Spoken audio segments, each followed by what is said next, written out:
Hello and welcome back to CMS Forex News. I'm your market analyst, Nick Nassad.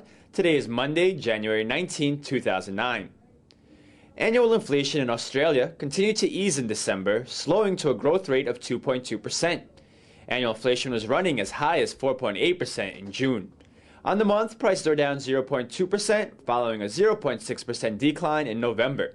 Slower inflation is a sign that the Australian economy faced its first recession since 1991, as GDP grew at its weakest pace in 8 years in the third quarter, and incoming data will most likely pressure the RBA to continue its rate-cutting campaign. In Japan, the final version of November's industrial production showed output plunging 8.5% compared to the 8.1% seen in the preliminary estimate.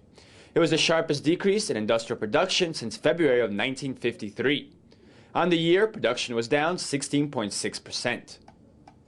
Stocks in Japan were up to open the week amid optimism about the incoming U.S. administration. The Aussie-yen pair reached a high near 62.15 in the Asian session, but then risk aversion increased in Europe as European stocks fell, bringing the pair down 180 pips in the yen's favor.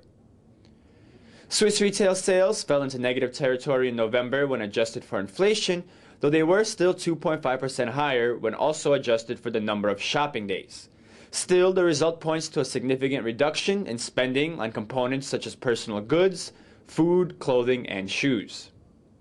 In the UK, housing prices fell another 1.9% in January, the Rightmove agency said.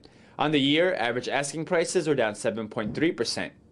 The report did show that there was a lack of new homes being put on the market, which should help align prices more closely with today's restricted demand.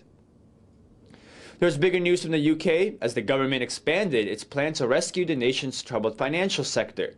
The Bank of England was given powers to buy assets and included a pledge to guarantee additional billions in bank debt and provide insurance against further rounds of losses on risky assets.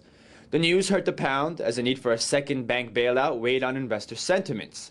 The pound-dollar pair, after hitting 1.49 to start the week, tumbled 450 points to reach 1.4450. That low was near support from last week. The pound-yen pair also saw a very steep fall, with the change from high to low amounting to almost 500 pips. Stocks in London were down, especially following a warning by the Royal Bank of Scotland that it would post a $41.6 billion loss, forcing the UK government to increase its stake in the company. The increased pessimism in equities and risk sentiment was very clear in this pair. The euro-dollar pair reversed course from Friday and fell in favor of the dollar today. From a high near 1.3385, the pair dipped about 250 pips to find support at 1.3120. That move is consistent with the trend seen last week when the dollar was gaining on weakness in the euro. With governments around the world taking new steps to try and shore up the ailing financial system, risk aversion was the main theme to start the week. The U.S. stock market was closed today for the MLK holiday, but the dollar-yen pair did see a slight bounce in New York trading following a fall of about 100 pips overnight. New support has been established at the 90.20 area going back to Friday's price action. In Canada, non-residents cut a sizable 4.3 billion Canadian dollars of Canadian securities from their holdings in November.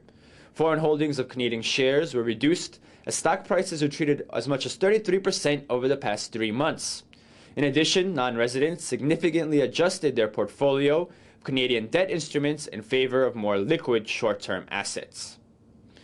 The US dollar-Canadian dollar pair increased in favor of the greenback, adhering to its recent line of support. Resistance from Friday held at 1.2570. The loonie was also pressured by a drop in oil prices, which came down almost $2 to $34.65 a barrel. Tonight's releases include New Zealand consumer prices for the fourth quarter and monthly food price index. Japan posted its tertiary industry activity index and a report on household confidence. Overnight, the UK will reveal its consumer and retail prices. Continuing overnight, we get the ZEW economic sentiment from both Germany and the Eurozone. And also tomorrow, Canada will post its manufacturing shipments, and the Bank of Canada will decide on interest rates, where expectations are for a 50 basis point cut. Also, tomorrow sees the swearing in of the new President of the United States. And that concludes today's broadcast. Thank you for joining us here at cmsfx.com, and happy trading.